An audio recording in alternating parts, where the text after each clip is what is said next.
Aha turi ni mu muhanda wa Nyakariro aho bita Igishore ku murenge wa Rwamagana intara n'Iburasirazuba. Nkuko mubibona tugiye kujya mu ikirori kidasanzwe. So guys, hano turi kumwe na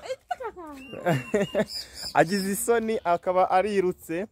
So gusa icyo dushaka kubashishikariza ni ukugira ngo mukore subscribe kuri channel, kuko muri no minsi dushaka kubagezaho ibintu byiza cyane bidasanzwe. Vision Gospel IVG bisobanuye Vision International Vision Gospel. So tukaba tubashishikariza kugira ngo mubashe kuba mwakora subscribe kugira ngo tujye tubagezaho ibintu byinshi cyane byiza bigiye bitandukanye, aho tuzajya tubagezaho amafilme meza cyane yigisha kuyobokamana.